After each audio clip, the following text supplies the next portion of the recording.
So here's my story. The other day, I went to see Champions of Magic. It was Friday night, and I got the third row in, and it was absolutely wonderful. I paid like $100 and some odd for the ticket. It was a great show. It was a wonderful show. If you ever have a chance to see the Champions of Magic, they're mostly from the UK, I highly recommend you see the show. And I say it because the average person's never seen a live magic show in their life. This would be the show to see. You'd be very impressed. It was a wonderful show. So the next day was Saturday, which was yesterday, and I got up in the morning and I found out that there was a ticket in the back row, really inexpensive, and I thought, yeah, I'm going to grab this. I think there was only like 14 tickets left. Now, I had seen the show the night before up front and close and personal. I wanted to see the show again for educational purposes, because the first time I went for entertainment purposes. The second time I brought a little notebook and was taking some notes and was seeing things that I didn't see the first time around, because my topic is focus and my topic is misdirection. And there were a few things that happened in the show the first night that I was misdirected. And I thought, well, I know something happened, but I don't remember where it happened because I was misdirected. I want to look at it with new eyes. I want clarity. So I paid an extra $50. I sat in the back and I was able to take notes, and it was wonderful, absolutely wonderful. But here's what I want to share with you. It was not easy getting there the second night, which was last night. So I wake up in the morning, I buy the ticket. I've never put a ticket on my phone before, but I had to download the app, all brand new, never did it before. If you're under 20 years old, you're thinking, what's the big deal? No big deal. But I pull out my phone, and I start playing with it, download the app, get the ticket there, make sure I can have the barcode, because everything is going paperless these days. And then there's a few things that I had to jump through to get to the show. And I don't want to bore you with the details, because the details don't matter. They were somewhat frustrating. But all I did was I visualized being at the show. When things got really difficult, and they did, there were a couple challenges with traffic, and I don't need to go into the story, I really don't. But I can tell you that the feelings I were having weren't really positive. They weren't really positive. However, I had a clear outcome.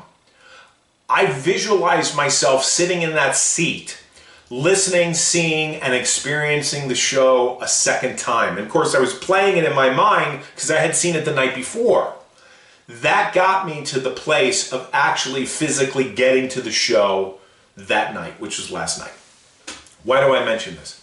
Because a lot of times people think, how am I going to get there? How am I going to do it? They want to know the mechanism. They want to know how it's going to happen. I'm telling you right now, the real magic is your clarity and your focus. Not only of getting focused, but staying focused. And one of the easiest ways to stay focused is to see it in your mind. See the outcome in your mind. I mean, this is not new. This is not new at all.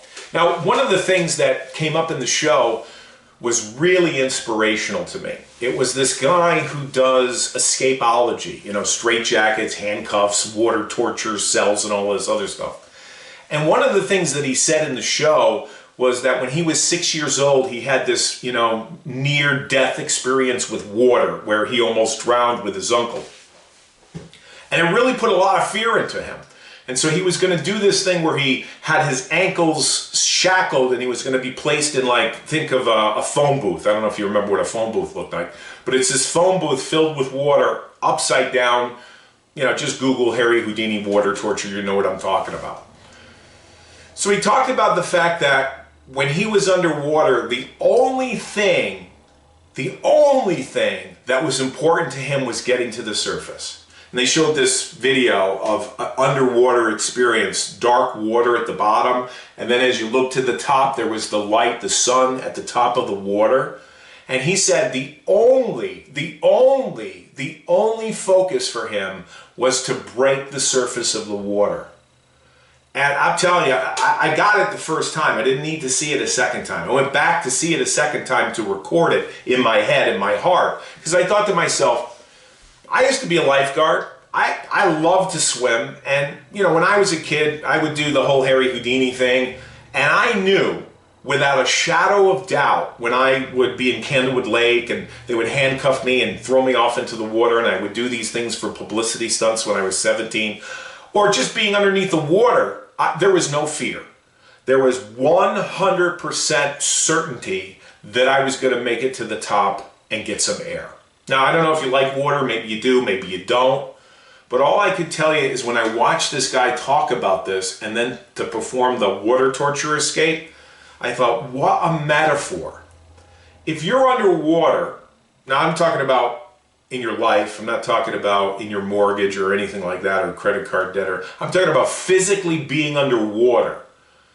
And I'm not talking about a dream, I'm talking about you're in the water. Maybe it's Lake Erie, right? Or a pool, a swimming pool. And maybe you're 5 feet under or 10 feet under. Your goal is only one thing. Unless, of course, you got oxygen, right? Your goal is one thing, and that's to break the surface. That's all it is. And clarity and sense of certainty, forget about it. I mean, what are the consequences if you don't break the surface? Doesn't look good. Doesn't look good. So G, goal. I don't got 5 goals here, folks. I got one goal. I'm going to break the surface. I'm going to get up. I'm going to see the light of day. I'm going to take that breath. I thought, what a great metaphor for GPS. Unbelievable. And the P, purpose, I want to live. I love my life. I want to live. You know, what's that movie, A Wonderful Life? Clarence, I want to live again. All right, so then what's the last one? S. There's probably many ways to get to the surface. Doggy paddle. Maybe you push yourself off the bottom of the pool. I don't know. I have no idea. But all I know is you better find a way. And then I thought to myself, if this is so easy, why don't people do it? And the only thing that came to my mind is fear. They'd rather stay comfortable. Let's face it. If you've done it 100 million times, you don't need a GPS. You can just do the same thing every day, day after day, day after day, day after day, day after day.